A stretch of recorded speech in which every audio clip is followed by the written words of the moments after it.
day of sweet redemption. I will never let you down.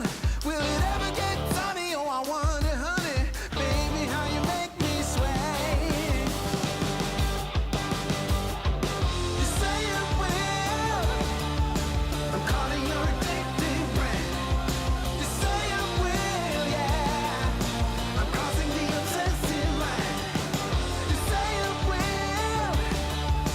I'm calling your addictive brand. You say it will, yeah. I'm crossing the obsessive line.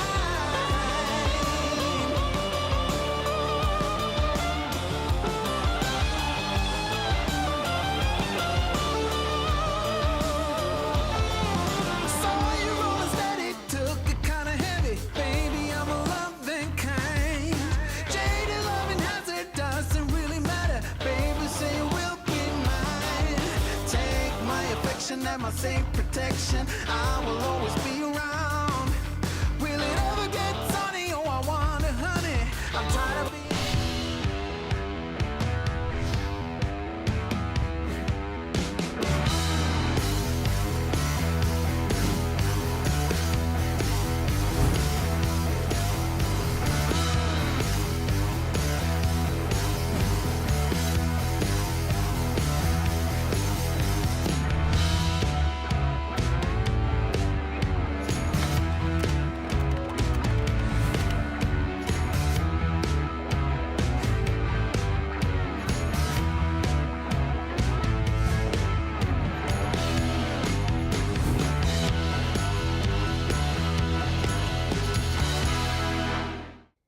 Hey everyone, welcome to episode 8 of Truck Safe Live, the monthly show where we and our guest tackle the hot button issues impacting highway safety.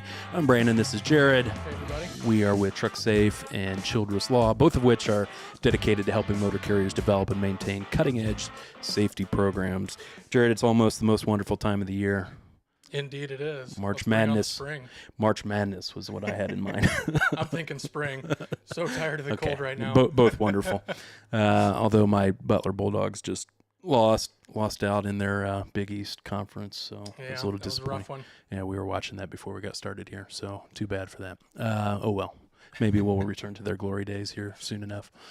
Hey, today's show is all about insurance. Hope you're ready with all of your questions and thoughts about this riveting topic. I know our guests at least think it's riveting. They love talking about this, so we're looking forward to getting into the weeds a little bit and talk about this issue. It's a huge issue for many motor carriers, if not all motor carriers. But before we get there, wanted to hit on some recent news in the industry. It's been a busy few weeks since our last show. There's been quite a few new regulatory developments that I think are worth talking about. So, Yeah, certainly. The FMCSA, relatively speaking, has been pretty active as of late. First of which, we'll give you a couple of updates from a regulatory standpoint, but at the same time, keep in mind on our website, trucksafeconsulting.com, you can go to the actual resources tab or the articles tab and see articles on a lot of these if you want a more substantive update on these regulatory updates here. But first of all, we got a notice of proposed rulemaking on oral fluid testing, meaning the FMCSA is going to start allowing oral fluid testing or urine testing. So the gist of that is urine testing was seen as something that could be cheated in creative ways. And I had some dude call me one time seeking legal help. He had purchased some fake urine off the internet and had tried to pass that on as his urine in a drug test, and he wanted some help. I said, I don't think there's going to be anything I could do for you. So, yeah, it's definitely an issue. That was me, but thank you for not providing the details there.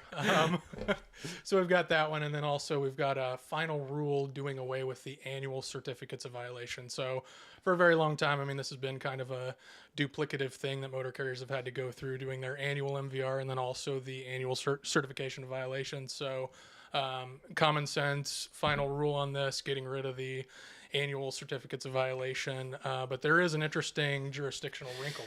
Yeah, so aside from doing away with the annual certificate of violation, the rule also kind of sneaks something in on motor carriers. It looks like it's kind of relaxing the rules, but you got to watch out for the new requirement, which is, under the existing rule, motor carriers have an obligation to both at the time of hiring and then annually thereafter check the MVRs for all of their drivers in any state in which they have been licensed. So when you're hiring on a driver, you got to obtain an MVR going back 3 years from any state in which that driver has been licensed. And then annually thereafter, you have to run an MVR in any state in which a particular driver has been licensed. The new rule says that not only do you have to run an MVR in any state in which the driver has been licensed, but if your driver happens to have been licensed in Canada or Mexico, you also have to run an MVR in those countries and to get a full picture of their driving history, not only in the U.S. states, but also in Canada and Mexico. So that's something to look out for if you have drivers who have been licensed in Canada or Mexico before they come and operate for you. Good news and bad news. It can't all be good news. No, you No way. can't. No. All It's good give news, and though. take. Give and take. One thing that is all good news is a delay in the Canadian ELD enforcement. So we got an additional 6 months extending out to January 2023 for Canadian ELD enforcement. So all good news for those carriers that have cross-border operations, most definitely. Yeah. So that's just some of the news that's been happening recently, but that's obviously not why we're here today. We're here today to talk about insurance. Before we do, Jerad, you want to talk about our sponsor of this show? Yeah, I want to say a quick thank you to Idelic, our sponsor of today's show. The Idelic Safety Suite is the trucking industry's premier end-to-end driver performance management platform built specifically for fleet professionals. With Safety Suite, you can consolidate your existing driver data and systems into one location, analyze it with proprietary machine learning models, and take action on hidden insights, all within one streamlined platform. Their advanced AI-based driver watch list, combined with an industry-leading integration network and proven driver training plans, makes Safety Suite the most proactive and effective way to prevent crashes, reduce turnover, which is huge, decrease liability, and lower insurance costs. So check them out online at idelic.com. All right. Thanks to Idelic for sponsoring this episode. So again, topic of today is navigating the modern fleet insurance market. So commercial insurance, as everybody watching probably knows, is tends to be one of the larger operating expenses for most motor carriers, if not the largest operating expense. It continually ranks in the top 10 list of industry issues. We saw that recently in the ATRI study. Insurance cost and insurance availability is again in the top 10 list. And that's mostly because of the skyrocketing premiums that motor carriers almost universally across the board have experienced in the past 5 or so years, with some insurers even leaving the market. So we're seeing less supply of insurance out there, and that's contributing to it. But that's kind of what we wanted to get into today with our guest. Yeah, absolutely. While it may be in the top 10 list of industry issues, it's in the top 5 definitely of the grumbling issues that you hear from clients. Most definitely is rising premiums. It's a real thing, and we're going to talk a little bit about the ATRI study today, or we're going to focus a lot on it probably. Yeah. But it was the impact of rising insurance costs on the trucking industry. It was issued February 2022. I learned a ton from reading this study. It was fantastic. I didn't actually realize how many insurers have left the commercial auto space because it's difficult to turn a profit. Yeah, it's just crazy. I feel like every show now we're talking about a different ATRI study, but they've been just pushing out tremendous reports. If you haven't read this one, go get this one. It's, again, called The Impact of Rising Insurance Cost on the Trucking Industry. The American Transportation Research Institute undertook this study. They just published it last month, in fact, and it's just a great read as to some factors that are contributing to higher insurance costs and what motor carriers are doing about it. Just some interesting stats that we saw from this report. So let's see here. What do we got? So number one, kind of a look at insurance premium cost, looked at it on kind of a per mile basis, and this is over time. So you can see here back in 2010, we were at approximately 5 cents, 5.4 cents per mile, and that's just gone up like crazy, up to over 8 cents per mile in 2020. Despite the fact that, over that same time, crash instances and crash severity have gone up, but not nearly as dramatically as the cost of insurance over that same time period. And then if you just look at the average auto liability premiums across fleet sizes, it's just crazy. The increases over time. You could see a very large fleet is paying in 2020 an average of over $12 million in auto liability premiums versus about $7 million in 2018. You can see it's less for large fleets, and then if we look at medium and small fleets, still pretty dramatic increases over that same time period. Yeah, certainly. Talking about some of the reasons why that disparity might exist, the correlation between crashes and rising premiums. That's the type of thing that we're going to focus on today, and we brought in some guests that are fantastic that are going to have a lot of insights to talk about here. But we are going to focus a lot on the ATRI study, like we said, and I love these ATRI studies. We keep coming back to them, but the ATRI lives by kind of my code, which is in God we trust, but everyone else bring data. And so lots of data, very rich, dense report. It's 45 pages long, but it's definitely a good read. So clearly a pain point for motor carriers of all types and sizes, from the smallest to the largest. So let's get right into it and bring our guests on. We have Nicole McMurtry. She is the president of USI's Insurance Illinois Transportation Practice and National Transportation Vertical Leader. And we also have Hayden Cardiff. He is the co-founder and chief innovation officer of Idelic. Hey guys. Welcome. How are you? Excellent. Hey, Doing well. thanks for having us. Yeah, thanks so much for joining us. We're excited to talk to you about this issue that, like we said at the start, is continually on the list of the top 10 list of issues impacting motor carriers. So we want to get to the bottom of it with you all. But first, before we do that, we want to kind of get to know you. So maybe, Nicole, you want to start us out and tell us a little bit about yourself? Sure. Nicole McMurtry, sometimes called Nick the Truck Chick, because this is the only place that I play is in the transportation business.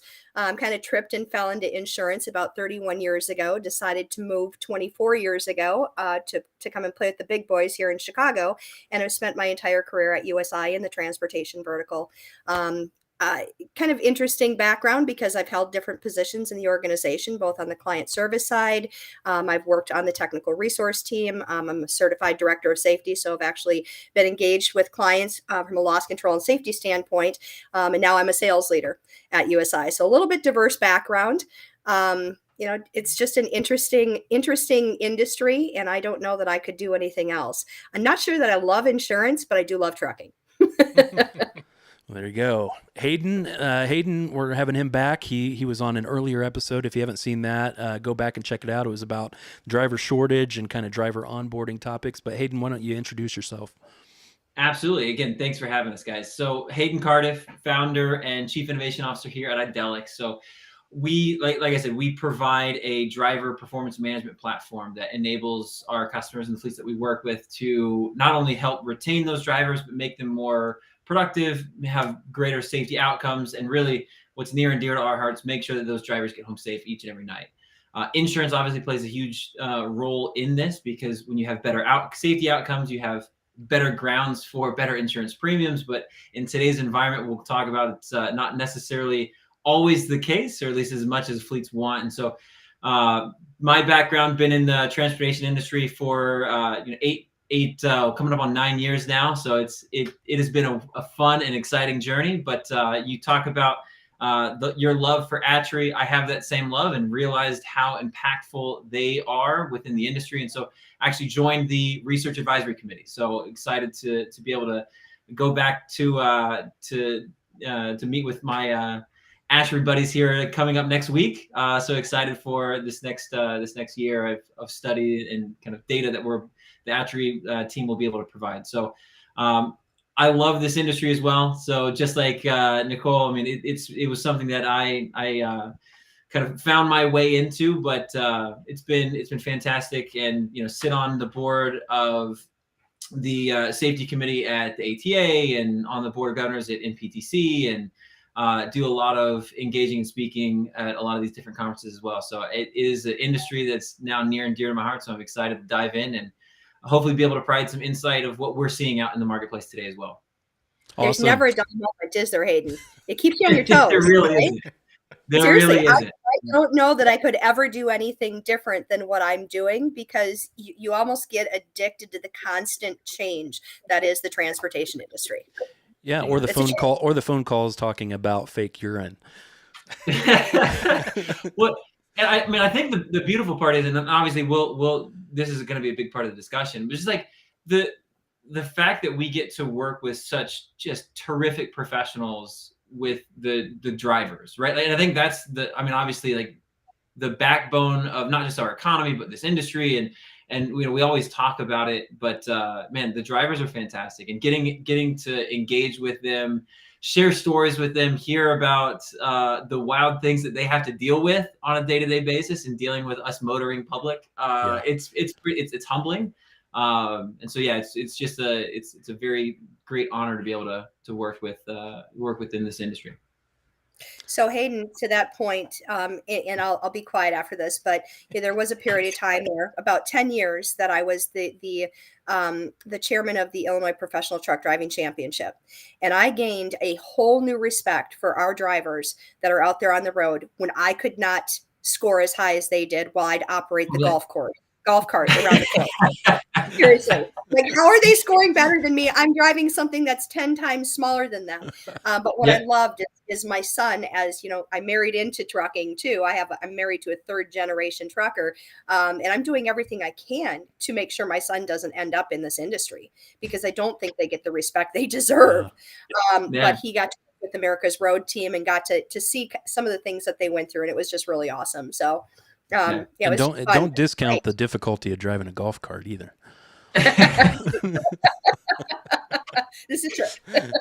All right, so you heard us lay out at the intro kind of this kind of the scope of this issue of rising insurance premium, but give us a sense of kind of how big of an issue we're dealing with here. Are we in crisis mode?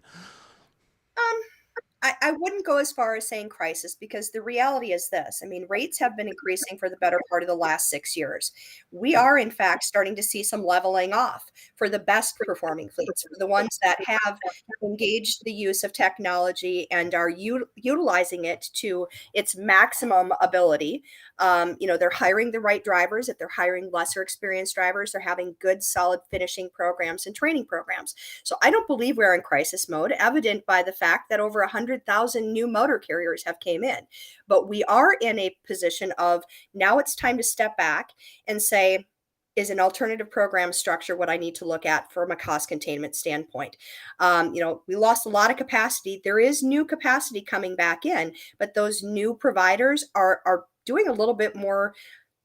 They're more heavily scrutinizing the risks that they're offering up on. And you're also seeing more of the tightening, where you used to build $100 million tower and get blocks at 25 million. Now you're lucky if you can get 5 million of a block at a time from people. So I wouldn't go as far as saying crisis, but it's definitely an issue, especially if you're having losses and poor SMS scores and roadside violations, and you have a high turnover and a challenging driver fleet.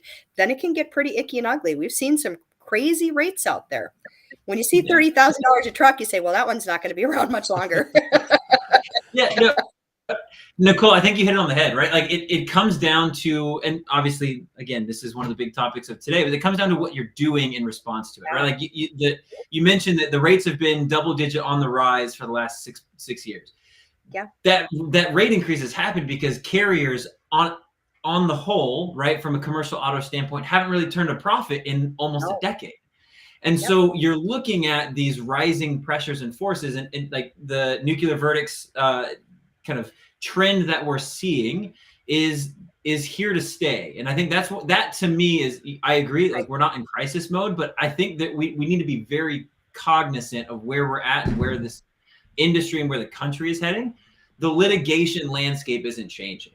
If anything, the numbers are going to continue to get inflated and explode. I mean, the $1 billion verdict down in Florida just a few months ago, I mean, That's just unheard of. And just like, that is there to set precedent to just continue to grow the numbers. And so what that means for fleets is, like, as we start to look at these types of scenarios in this type of landscape, we have to be very cognizant of how can we stand out as a top tier risk to our insurance carriers and providers, right? How do we start to implement things like driver performance management? How do we start to go in and really highlight and open ourselves up to visibility and scrutiny, knowing that we're doing the right things so we can build confidence with our carrier partners?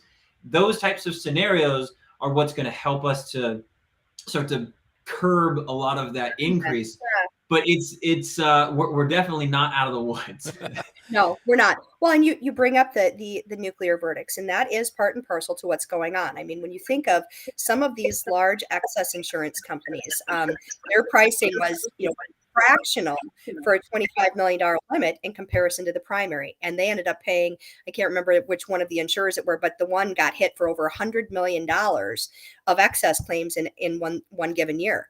But what made me really kind of cringe, and I'm telling you, I start to open these reports with a glass of wine in one hand and kind of like, oh, do I really want to look at this, was the top 10 verdicts of 2021. 12.5 million was the smallest one in the top 10, ranging all the way up to that $1 billion. What stood out to me, though, and some of this that's going on right now, there is regional disparity. And Florida, Georgia, and the Carolinas are at the top of that list of, holy crap, those states, not just counties, have turned into judicial hellholes. Yeah, it is interesting. We did one of the first shows we did on Truck Safe Live was about nuclear verdicts, and we had Steve Bryan on from Blue Wire, and then we had John Esparza from the Texas Trucking Association. Texas, of course, was always considered a judicial hellhole for those types of verdicts, but they just recently passed legislation that it's kind of tort reform type legislation, where the idea is that we're going to bifurcate the damages section or portions of those trials, so that the jury has to first find that the motor carrier is liable for the accident at hand before they can then move on to punish them for being an unsafe carrier. So do you all see that type of legislation, popping up in state to state, maybe kind of at least helping with the issue? I think we're definitely seeing more and more focus on it. There's not a state trucking association that we're not members of that I don't have somebody that's on a tort reform committee pushing for that, because it is a state by state issue.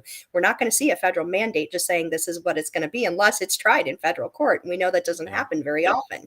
But it goes beyond even, the comparative laws in some of these states. I mean, New York is one of those bat crap crazy states that, you could have somebody hit your vehicle, somebody hits my client's truck, their insurance pays to repair the damage to my vehicle, and then they turn around and sue me because the driver of the vehicle who hit us got injured, and they're allowed to collect under that. It's crazy.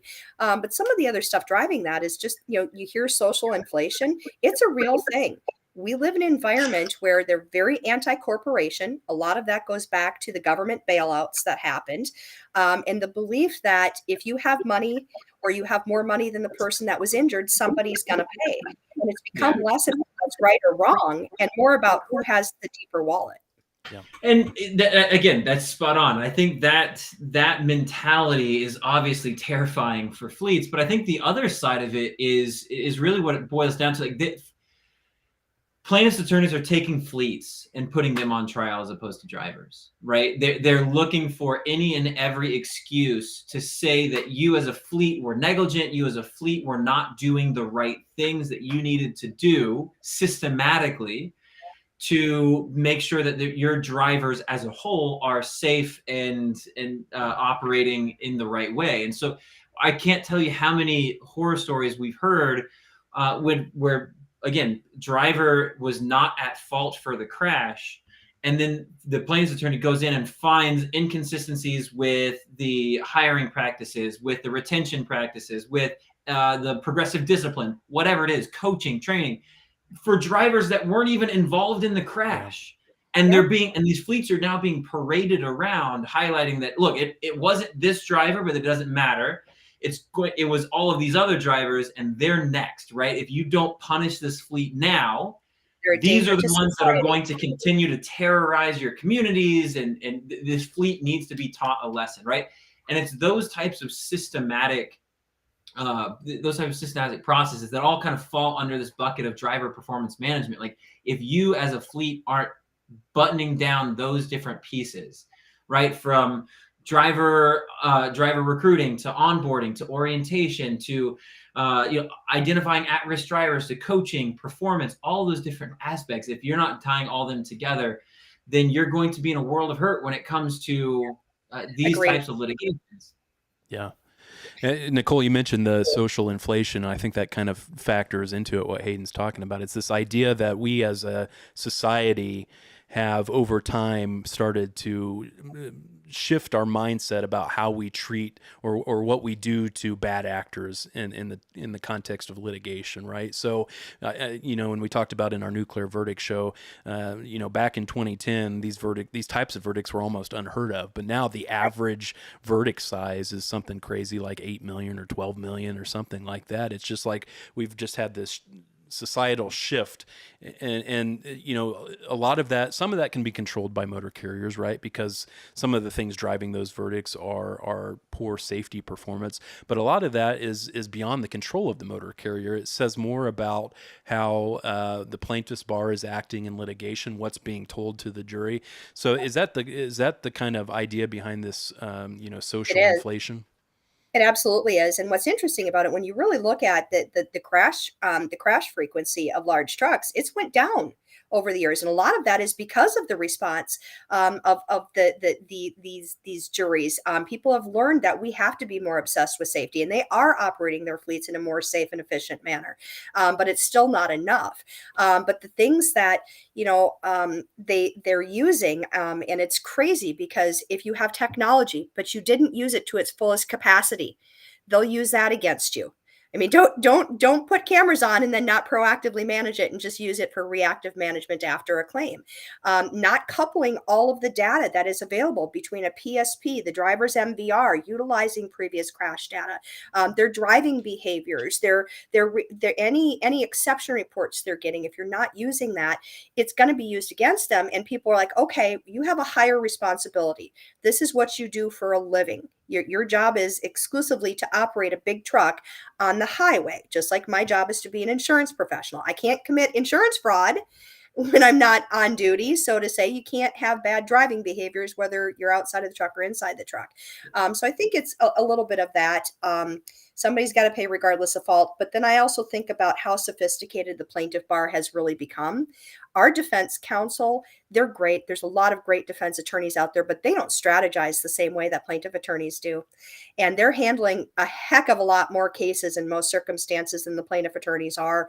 And they are really, trying to get those cases negotiated and closed as soon as they can, because there's really no incentive to them. Yeah. They know if it drags on longer and longer, it's going to cost their clients more money. So some of that has been, a challenge. And I think that was one of the things that they highlighted in the impact that nuclear verdicts were having on the trucking industry. Yeah, and like Steve told us in our nuclear verdict show, the plaintiff's bar, they have classes on how to prosecute these cases. They've got books written on how. It's the reptile theory is essentially seminars, conferences, Yeah. And they share depositions that were taken. I mean, they're very vocal with each other because, I never thought in my career I'd see $1 billion settlement. Yeah. And we all know that those two motor carriers aren't going to be able to pay it because they didn't have limits that exceeded $1 million.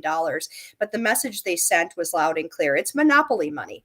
And the biggest thing with that $1 billion verdict, you're right, that's not going to be collected upon. But this heavily contributes to the social inflation theory that's discussed in the Atri study, because the plaintiff's attorney that gets a judgment like that, any kind of nuclear verdict, which is widely accepted as $10 million or more, they're going to get that publicity. Not to say all this money is coming to me. They're doing that so they can desensitize the public to these types of numbers. So when the general public gets on a jury, they're okay hearing $14 million. They're okay hearing $16 million because, heck, there was $1 billion verdict. Now we got $1 billion. This is pennies. And some of the other things that I think have came into play too is this litigation financing, and I'm sure everybody's heard of it. We don't need to spend a lot of time on it, but people who have genuinely been injured in a crash, they want to get back to normal as soon as possible in most circumstances. And if they can't get back to work and they have no other means of income, they want that claim to settle out sooner than later. So if you have an attorney that's willing to finance all that, and some of them even give advances to what they believe they're going to collect, well, that then incentivizes the plaintiff to keep these claims dragging on for longer and longer. And then add that, we've seen a lot of cases of cutting going on that probably shouldn't have, those doctor attorney relationships. That's contributed to the problem as well. So Nicole, you touched on something that I think is really, really important here. And you talked about how one of the most impactful things that fleets can do is start to leverage all of the data at their disposal, because the plaintiff's attorneys are doing that against them, right? And this is one of the things when we talk to fleets, like really trying to help them understand, you've got to take your data and push back, right? Like you're getting hit from every angle. You've got your ELDs, your cameras, the FMCSA, your accidents, crashes, claims, LMS providers. Like every one of these systems are essential, but they're throwing off just enormous amounts of data. None of which talks to one another, none of which is tied together. And so if you look historically or look in retrospect, yeah, like you can see a pretty grim picture after a crash. But how do you start to leverage and use that data proactively to prevent those crashes from happening in the first place? Or at least have some sort of documented trail saying, I knew this risk, I remedied this risk by giving proactive coaching. And then if that driver got into a crash after that, you have your process covered, right? Exactly.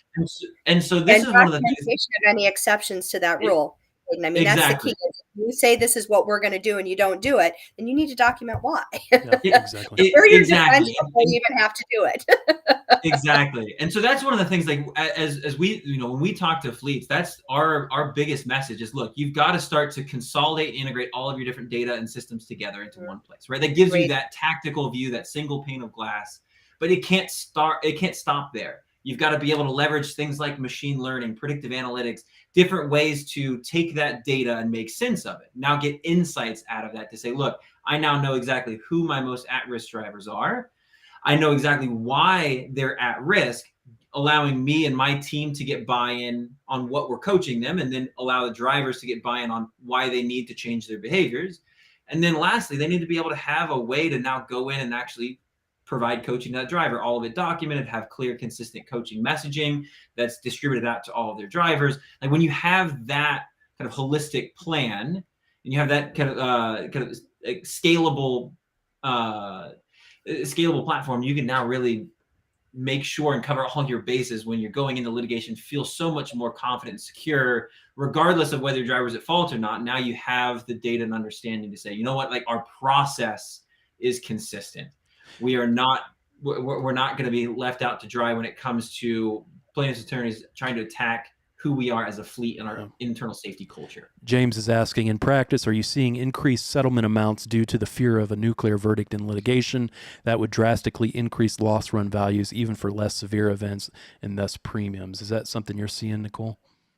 Absolutely. Absolutely, we are, especially if there is, things like Hayden is talking about. If there is some hair around the claim or something that we believe could, up jumps the devil as we go into mediation, or we, decide to go to trial, which, let's be honest, a lot of them don't end up getting as far as a courtroom. You will see that, especially in certain venues. If it's in Louisiana, you can pretty much guarantee your insurer is just going to be writing out the check and trying to get the heck out of it as soon as they possibly can. So I think venue will come into play, but it all depends. There are the vast majority of the insurers will lock arms with you and go to battle if they believe that we can win, and there's not going to be something that's going to equal extra zeros down the line. Because let's be very frank, most motor carriers do not carry more than $1 million of limits. And let's also be real honest about how far $1 million goes. hardly Not anywhere far. anymore.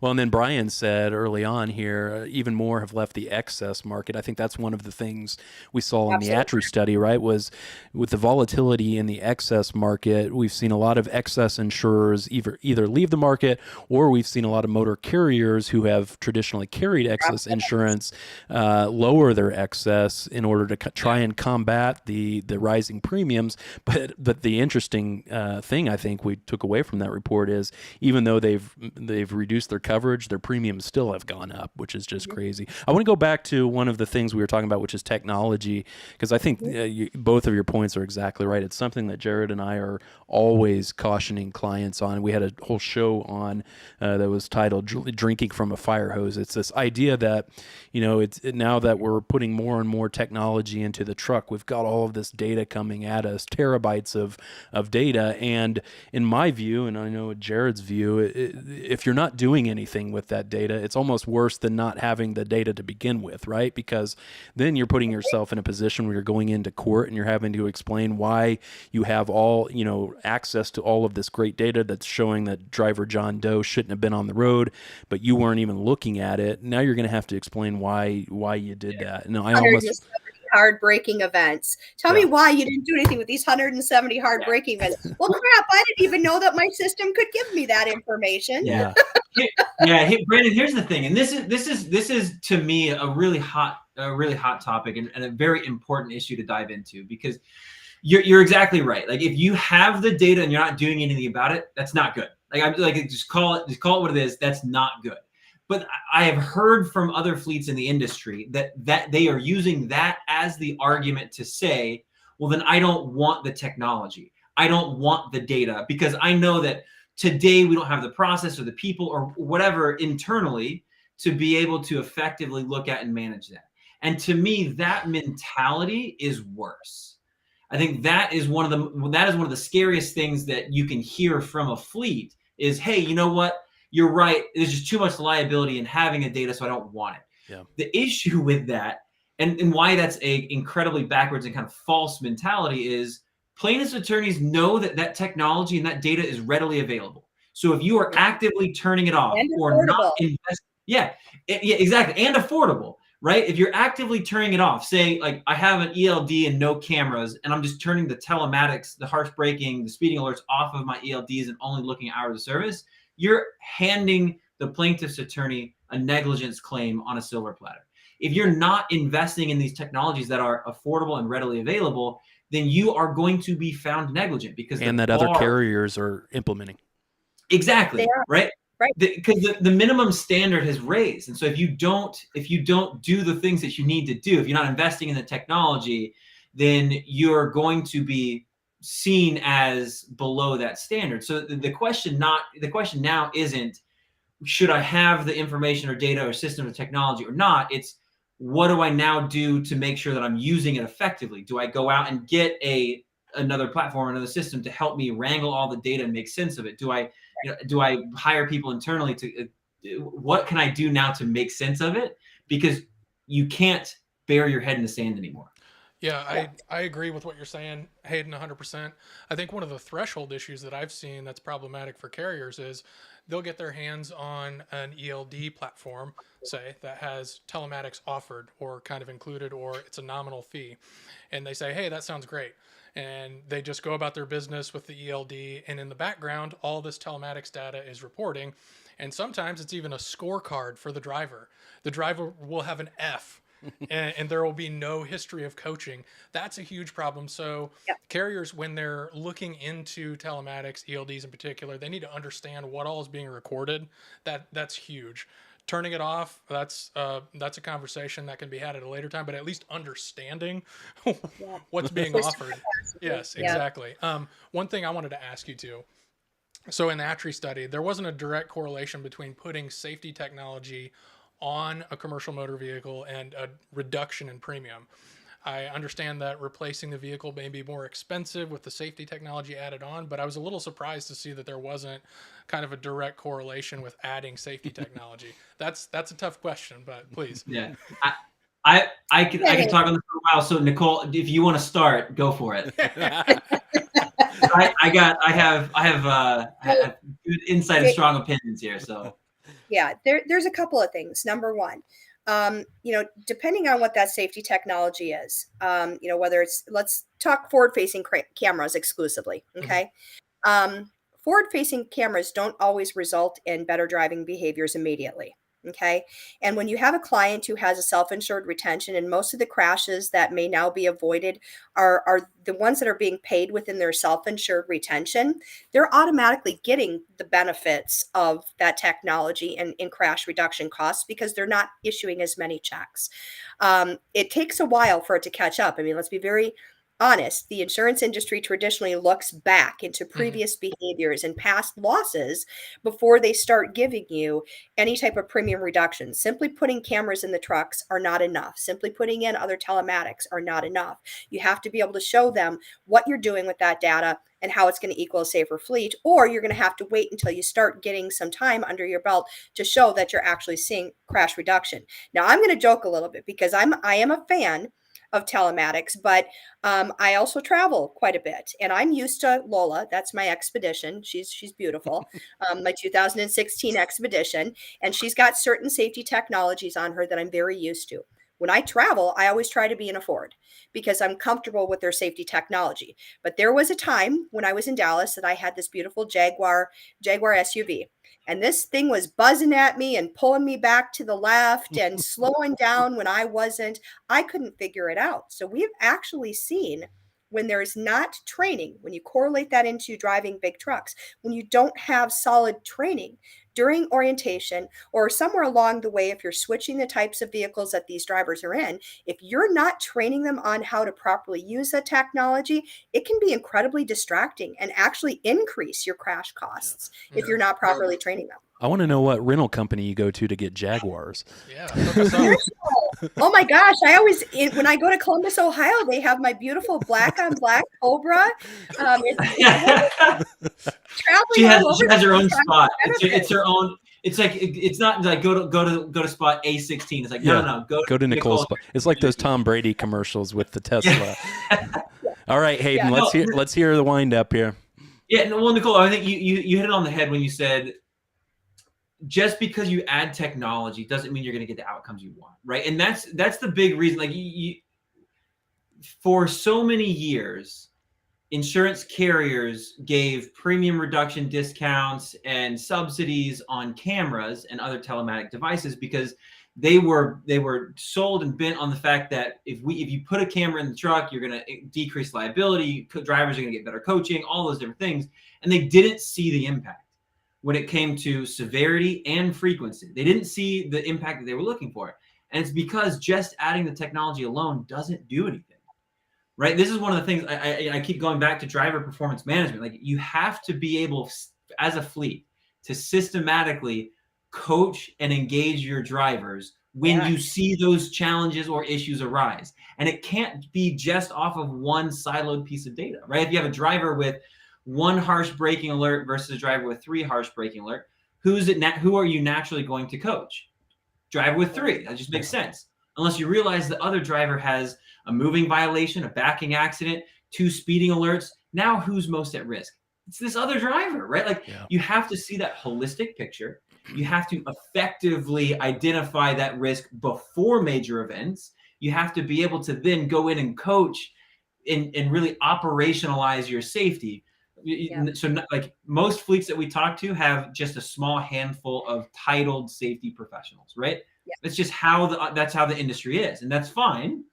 But then when you look at and compare how many operations team members, driver managers, dispatchers, terminal managers, it's dozens to one, right? Of how many operations team members or how many safety team members. How in the world can you as a fleet realistically say that you have a strong safety culture if you don't align safety and operations? If operations doesn't have ownership over safety KPIs, if operations doesn't have ownership over coaching and safety messaging to their drivers that they manage, like, if you don't have that alignment, how in the world are you going to get a bottoms up driver safety culture? You're not. It's not going to happen. Right?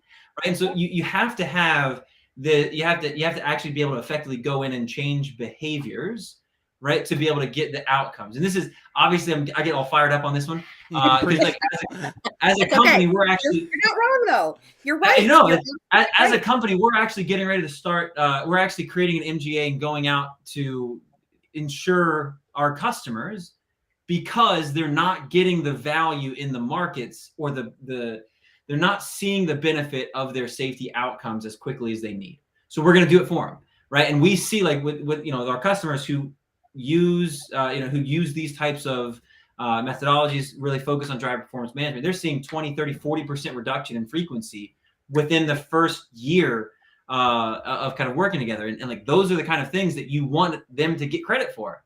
And they oftentimes don't, because it is such a lagging indicator. It's usually year 2 when you can start, because they always discount the most immediate year. They call the most immediate year the green year. They discount the most immediate year because they expect that down the road that they're going to turn. But there are new InsurTech programs out there that are using the telematics data right now from a real-time standpoint to evaluate the risk, because they do believe, to your point, it is about the driver's behaviors and your driving behaviors. That's what we should base our future pricing on, is what our real-time driving behaviors are right now.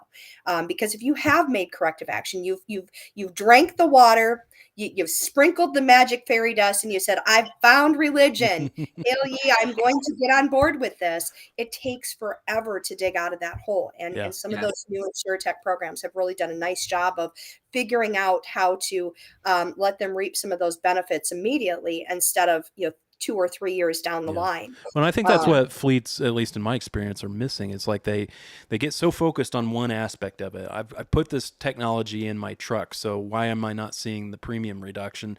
But I think Brian, and this is kind of echoing what Hayden said, is right. Safety starts from the top down, and it has to be a holistic approach. It's not just putting the technology in the truck that's going to do the thing, bring the premiums down. You got to take a holistic approach. There's got to be buy-in at all levels. And we've got to, ultimately get our safety performance back under control, essentially. Yeah. So I do want to go back to a question that you asked early on, which was, is this, a critical issue? Is this a huge problem? Because we've talked about some of those motor carriers going out of business because they could not afford their insurance. And I will tell you that when you look at the motor carriers that have went out of business because they couldn't afford their insurance, many of them shared the same risk characteristics. Really high SMS scores. Regulatory compliance was nil. I mean, repetitive violations. You can look at it. I call it the dating profile. If you don't know what cab is, you need to know what cab is, because it's the first thing every insurance company looks at when your account comes across their desk, and it's turning into a dating profile. The swipe left, the swipe right. So you see that, there's been a lot of lack of regulatory compliance, and you can see that there's poor driver qualification, management there. They're not managing their drivers. When you're seeing the driver didn't have the proper endorsements, or the driver didn't have a CDL even. I've seen a lot of drug and alcohol violations popping up. Geez, I wonder why that is, as they legalize things around the country. Makes you pause.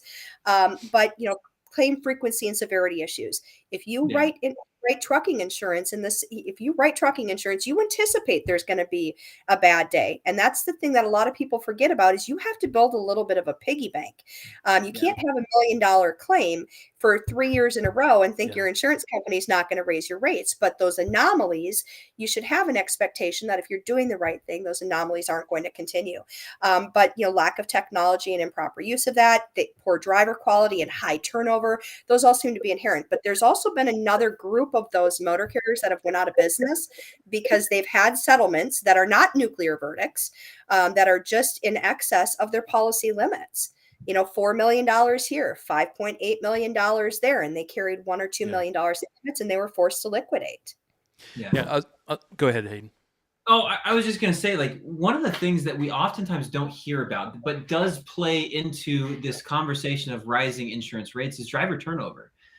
Every carrier that I talk to, one of the biggest factors that they look at, outside of obviously historical claims, is that driver turnover rate. And that was one of the things that, when I first started hearing that on a consistent basis, it was a little surprising to me, just how important of a decision criteria that was for these carriers. But as I started to really think about it and dive in, it makes all the sense in the world, right? When you start to look at who are your highest risk drivers to get into a crash, it's your least tenured drivers, right? And that's not to say that brand new drivers out of a driving school, you can have a 30-year driver who now moves to your fleet. They are historically looking and kind of data-driven response, like they are some of your highest risk drivers, just because First 9 days, Hayden.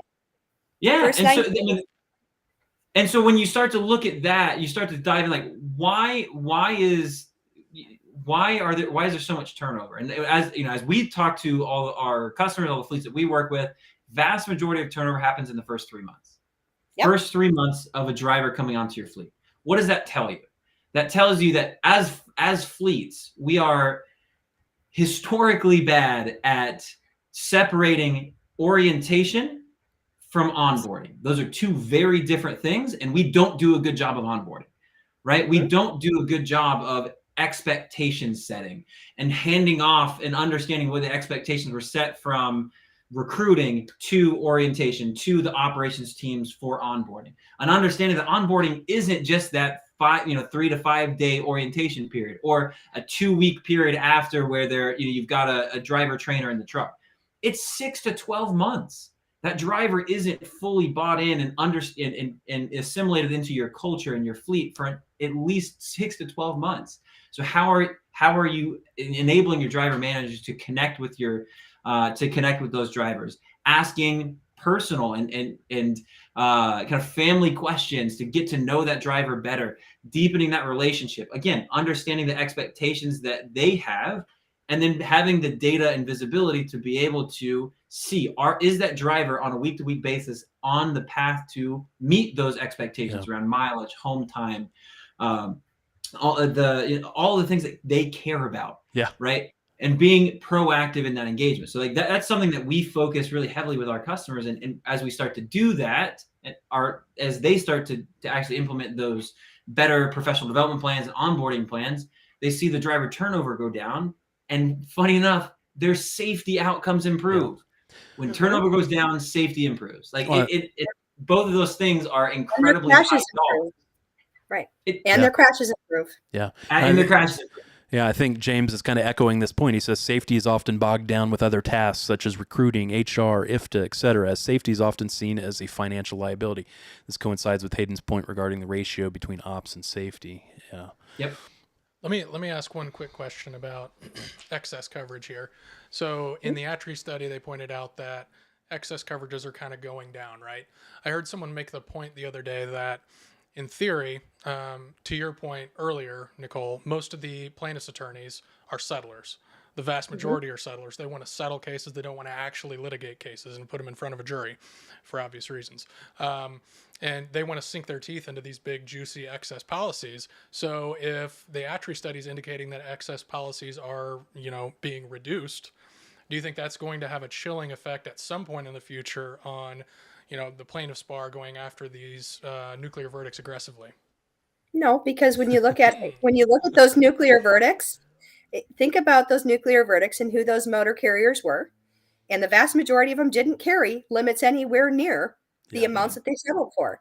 You've also got to remember that not all states are insurance limits disclosable until you get in front of a jury. You might, in some states, you don't get to share that information. We're not obligated. We know in Florida, as soon as a crash happens, we're going to be required to provide copies of every and any liability policy they have. Yeah. And the assumption, though, in any state is that there is an excess policy that's going to be available. Otherwise, a plaintiff's attorney doesn't want to own a trucking company. No doubt about it. So I heard that point of view. I thought it was kind of interesting. I wanted to get your take on it. Hayden, do you have anything to add on that? Yeah, I mean, to that same point, I agree. Nicole said it really well. It was like, it's not going to change. And I know that these plaintiff's attorneys want to settle just because they want to have quick turn and they don't want to get bogged down for years and years in litigation. But I will tell you, they're not afraid to do that. If you don't want to settle, they will go to court, right? Like, and they're not shy at jumping on that train. They're not going to take less just to not go to court. They Right. will try to stick you for as much as possible every single time. That's their Unless mentality. you That's got the going. juicy juice on the defendant, Some which Yeah, is very yeah, some plaintiffs' attorneys that have a major aversion to litigating will actually ship that case off to another law firm, Yeah. and they'll yeah. still get a percentage of it, but they won't It- have to litigate it- it because some of them really it's- just will not do it. Exactly. And Nicole, I mean, even when you have the juicy juice on the plaintiff, sometimes, like, again, what we talked about it earlier, the jury doesn't care. They don't No, care. no. They honestly don't care. They see, I can't. We've seen cases where the fleet's truck was legally parked on the side of the road to avoid inclement weather. The car in the other lane hits an ice patch, crosses the median, goes all the way across traffic, strikes the truck. The driver, the father, wasn't wearing a seatbelt, ejected out of the car, paralyzed. Like, so you have all this terrible thing. None of it was the driver's fault.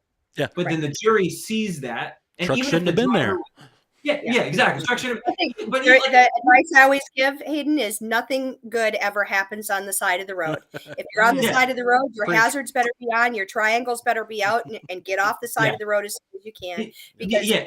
I could give you 100 examples of that. Regardless of this, yeah, exactly. And regardless of the scenario, if there is zero fault of the truck driver, it doesn't matter. If the jury hears that case, they hear the father is now disabled. Who's gonna feed the kids? All of these things. They don't care that the driver could have been drunk. It doesn't matter.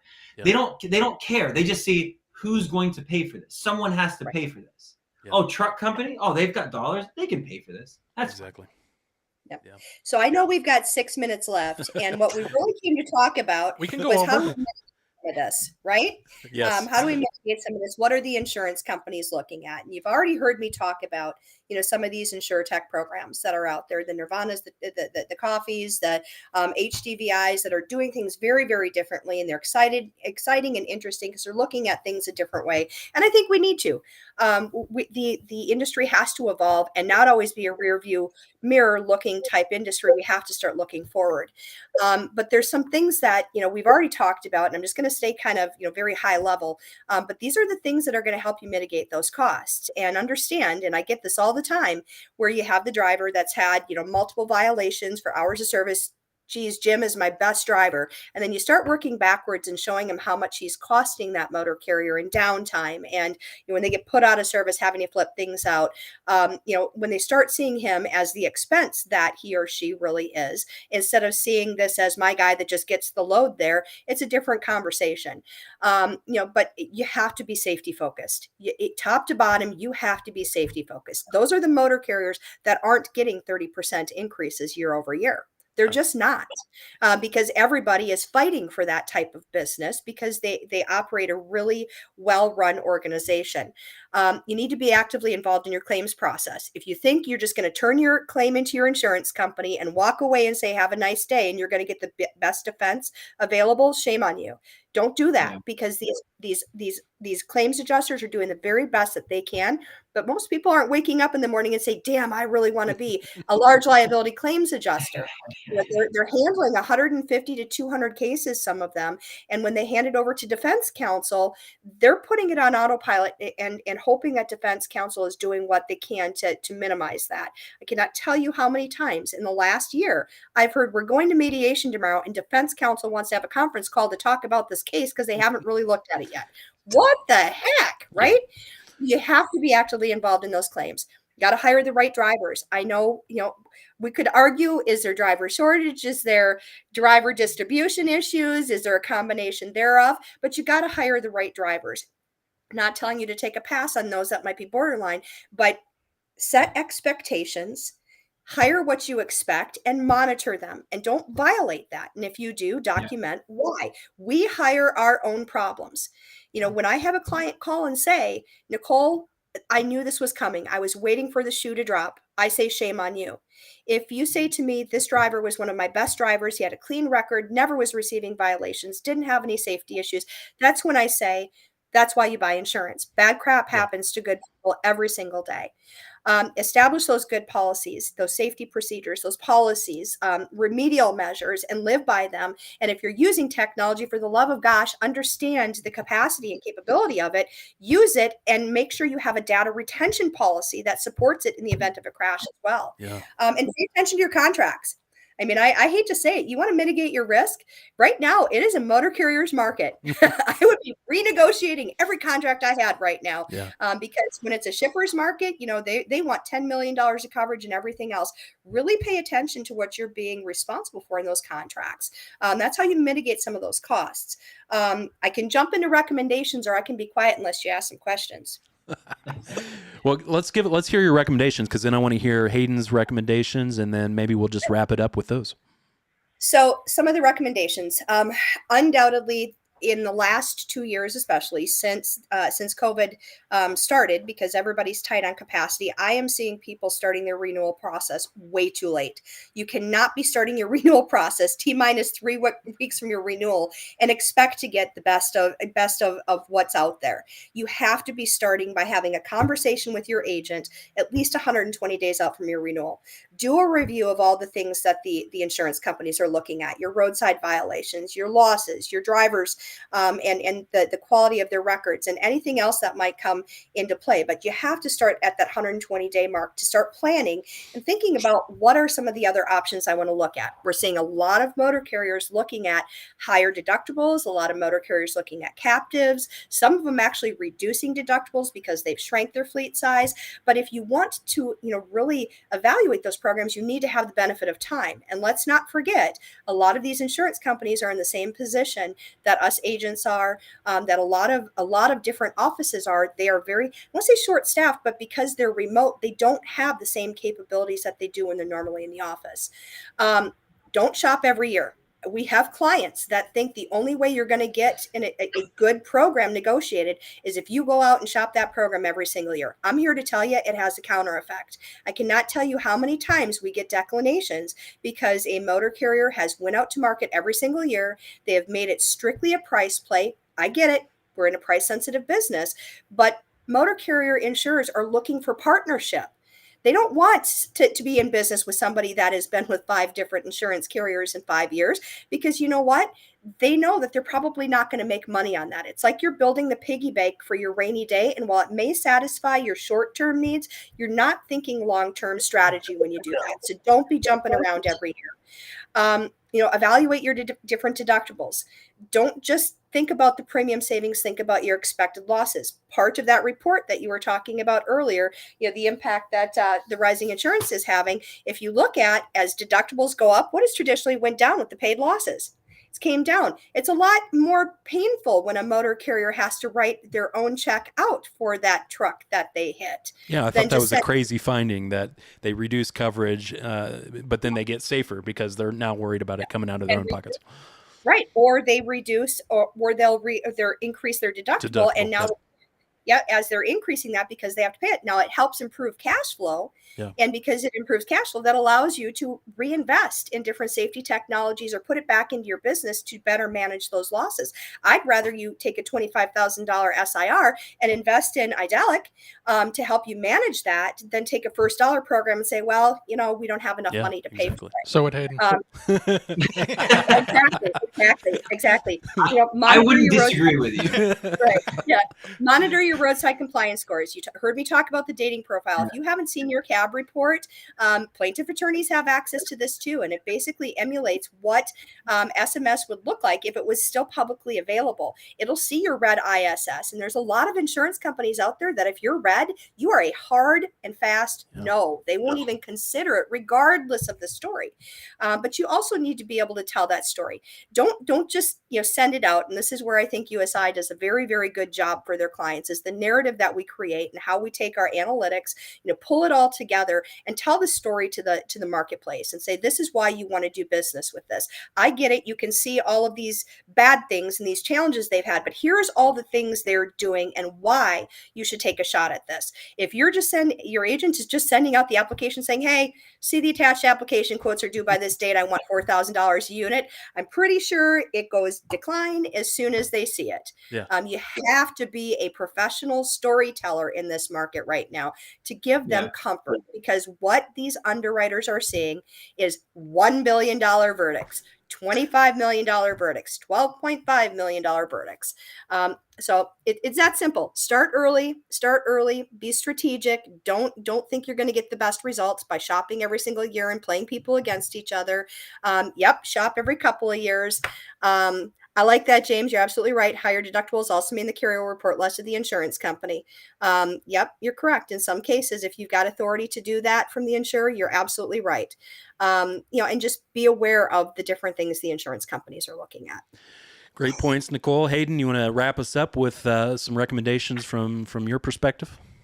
Absolutely. So first and foremost, as far as lowering risk, you've got to start to operationalize safety, right? This concept of having operations teams own safety KPIs, own safety conversations, and be able to have the power and the onus to be able to go in and coach drivers proactively and predictively.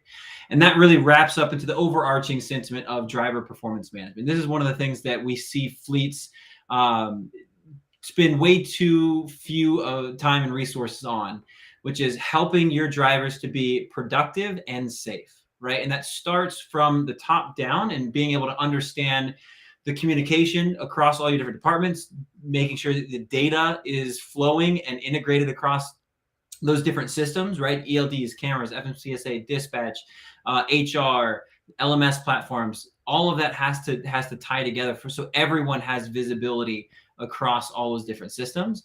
And then you have to be able to, from a process standpoint, have everything dialed in and work together. So you have to be able to leverage that data, use things like machine learning, predictive analytics to highlight who's most at risk and why. That should funnel into your coaching process. And you know that, hey, we're going to put this driver on a 3-week performance improvement plan, and these are the 2 different people that are going to engage with that driver across that time frame.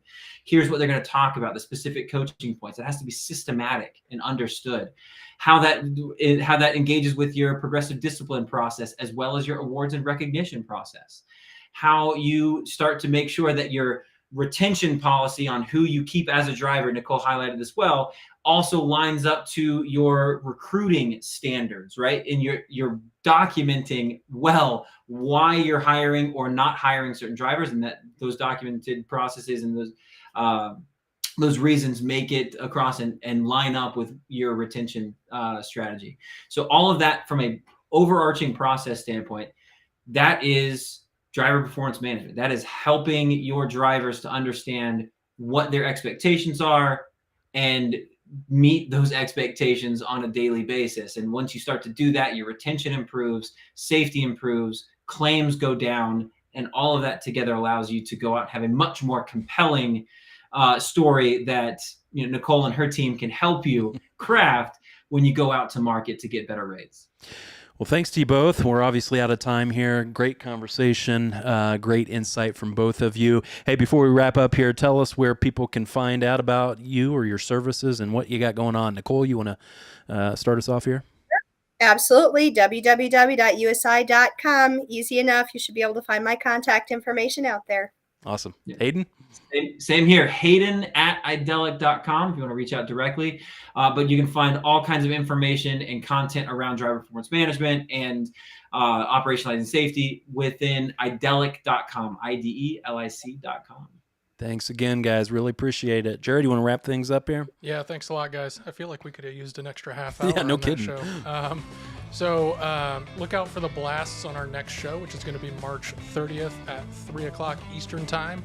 We're going to be talking about driver pay issues and the new driver apprenticeship program. We're going to have on Leah Shaver of the National Transportation Institute and Lindsay Trent of Next Gen Trucking. Yeah, and then also one thing we wanted to mention, something that we're super excited about. We're in the early planning stages of putting on our own virtual fleet compliance summit. So we wanted to run a real quick teaser here. So here we go.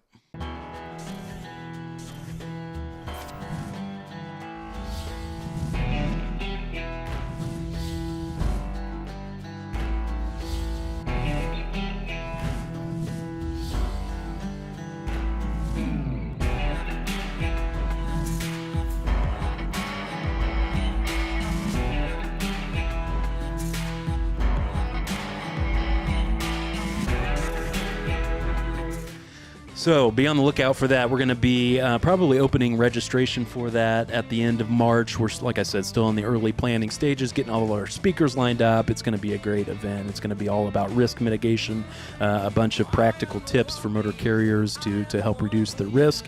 So we will be posting about that here soon coming up. Anything else, Jerry? No, I'm really excited about that summit. It's going to be a lot more talking from our great guests, just like there was today, less talking from us. Yes, for sure. Yeah, we're going to have a lot of great topics, a lot of great guests. So anyway, I think with that, we will wrap things up here. We'll see you next time. Thanks.